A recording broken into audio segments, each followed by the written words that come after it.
Subscribe because it's free. The Grand Chamber of the Galactic Union was a place of power, a gathering of the most advanced civilizations in the galaxy, ornate and ancient. Its very walls radiated the authority of species that had ruled the stars for millennia. Today, the air was thick with condescension as the so-called superior races prepared to dictate terms to humans one last time. Ambassador Elias Carter sat motionless, his expression unreadable as a Zeltar representative. A towering figure with gleaming insectoid eyes delivered the final proposal. His mandibles clicked with amusement. The terms are generous, considering your position. Increased mineral contributions from your colonies, restricted military expansion, and limited access to hyperspace lanes. In return, you may continue operating under our guidance. The room filled with murmurs. Some of the representatives didn't even bother hiding their smirks. For decades, humanity had fought for fair treatment, trying to prove their worth in the Union. Every advance they made was dismissed, every effort exploited.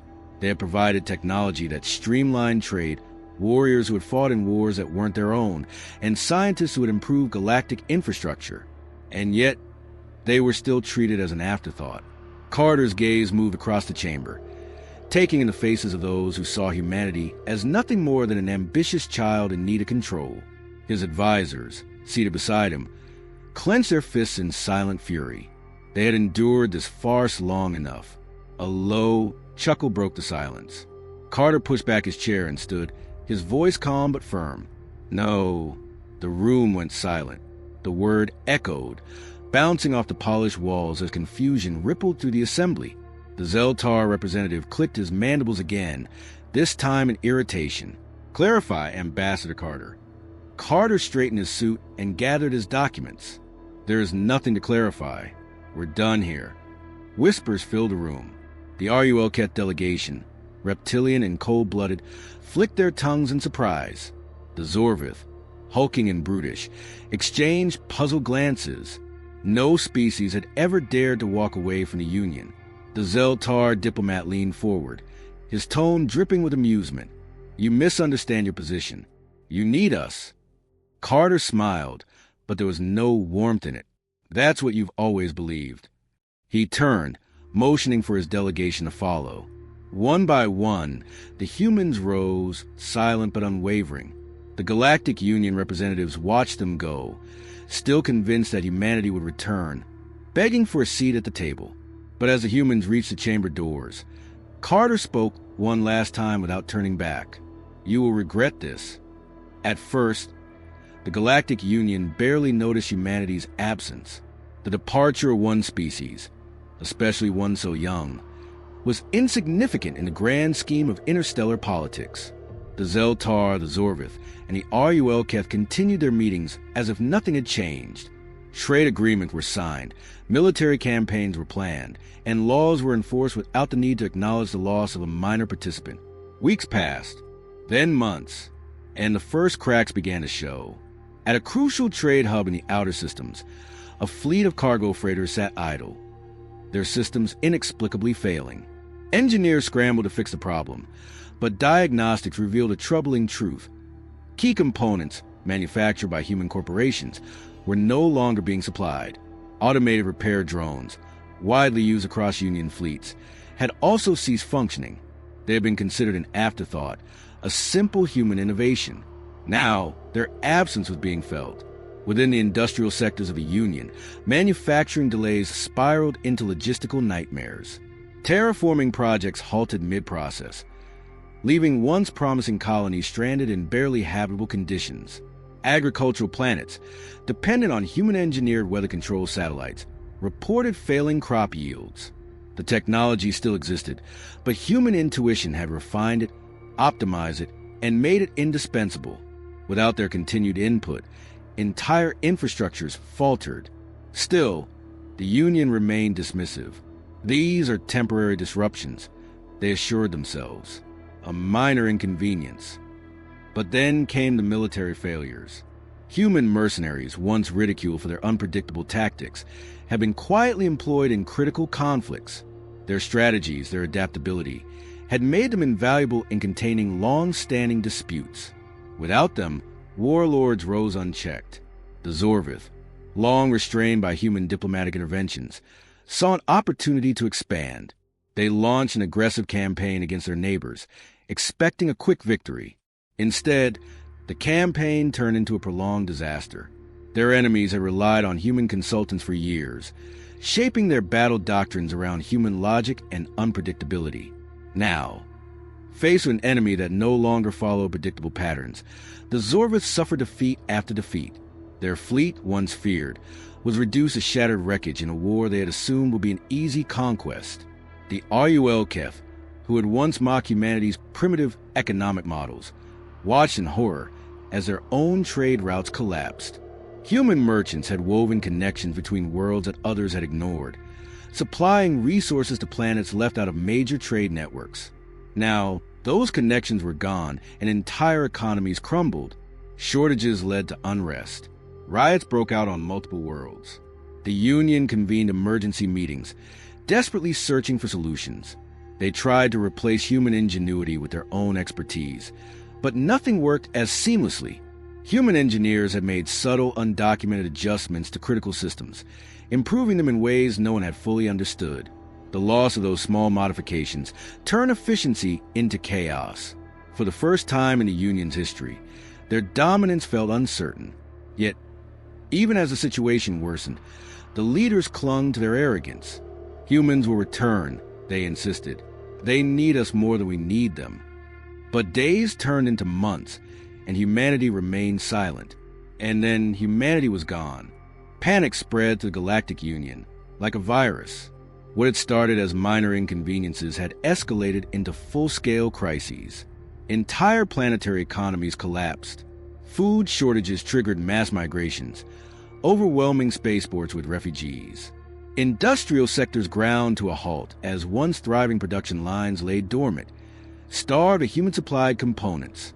Terraforming efforts stalled, leaving colonies on the brink of abandonment.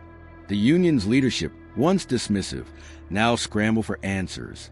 Diplomatic channels were flooded with desperate requests to re-establish contact with Earth. Messages were sent, pleading for negotiations. Each one went unanswered. Then the wars began.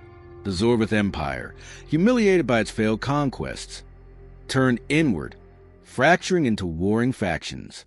Former allies now saw them as vulnerable and attacked, setting off a chain reaction of conflict. The Zeltar, whose fleets had long been seen as untouchable, found themselves outmaneuvered by enemies who had once relied on human advisors. Military doctrines designed by human tacticians had been discarded after negotiations collapsed, considered unnecessary by the Union's elites. Now, without them, battles that should have been decisive victories turned into humiliating defeats. In one such battle, a Zeltar fleet engaged what they assumed to be a weaker enemy force. On paper, they outnumbered and outgunned their opposition. But when the fighting began, nothing went as expected. Their enemy used human-inspired asymmetric warfare, exploiting weaknesses in ways the Zeltar had never accounted for. Their flagship, the pride of their navy, was destroyed in a single devastating maneuver, one they had mocked as reckless when humans had first introduced it. Across the galaxy, chaos reigned. Civilizations that had once been stable under human-led negotiations now teetered on the edge of collapse. Treaties had been broken. Long-standing tensions boiled over into full-scale conflicts. The Union, once the great stabilizing force of the galaxy, was powerless to stop it. Worse still, technology that had once been seen as a strength became a growing liability. Human engineers had quietly improved much of the Union's infrastructure, fine-tuning systems for optimal performance. Without their continued input, those systems became unreliable. Entire fleets suffered navigational failures. Communication networks, once seamlessly efficient, degraded into unreliable chaos. Critical supply chains became disjointed, unable to adjust without human problem-solving at the helm. The final blow came when an artificial intelligence network, originally designed by human scientists to manage planetary logistics, malfunctioned catastrophically. Automated defenses misidentified friendly ships as threats. Supply depots locked down, refusing access to desperate colonies. The AI, deprived of the subtle human recalibrations that had kept it stable, spiraled into unpredictable behavior. The Union had always believed itself superior. It had assumed that humans were merely an ambitious, but ultimately lesser species. Now, as they watched their empire crumble around them, that illusion shattered. In a last act of desperation, the Union's High Council convened an emergency summit. The decision was unanimous. They had to bring humanity back. A delegation was sent to Earth. The Union's most powerful leaders, the same ones who had once laughed in the face of human negotiators, now travel humbly, their pride long since stripped away by the consequences of their arrogance. They expected to find a desperate world, struggling without galactic trade, willing to beg for re-entry. What they found was something else entirely. The delegation's ships entered the Sol system cautiously, expecting signs of desperation, economic ruin, failing infrastructure, perhaps even civil unrest. Instead, they found something that sent a chill through every diplomat on board. Earth had not suffered. Earth had thrived. Humanity had not remained stagnant in isolation.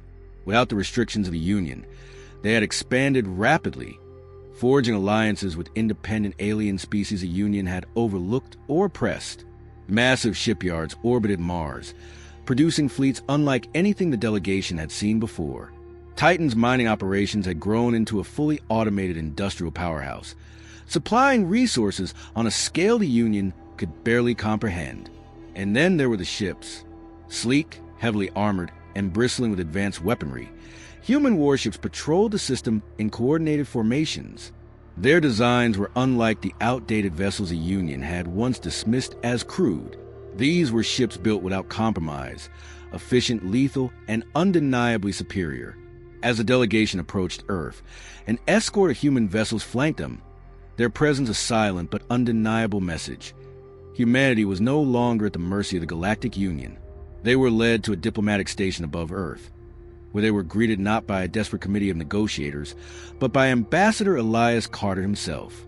Older now, but no less commanding, he studied the alien envoys with calm detachment, as if measuring their worth before deciding whether their presence was even worth acknowledging.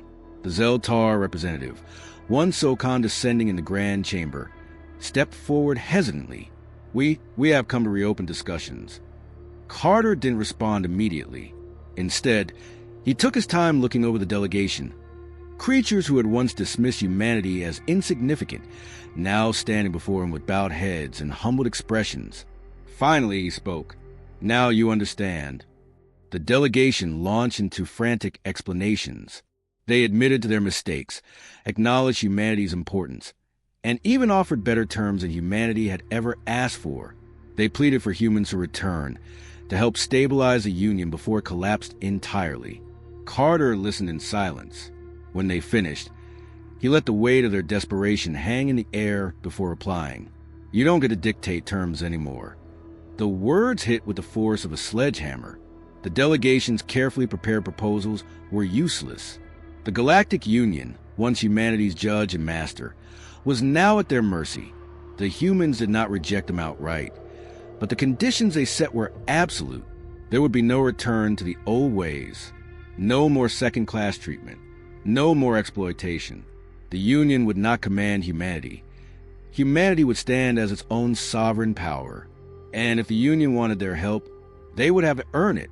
The delegation had no choice but to agree. As they departed, the weight of what had happened settled over them. Humanity had not just walked away from the negotiating table. They had ascended beyond it. And as their ships left Earth's orbit, one truth became clear. The galaxy would never underestimate humanity again.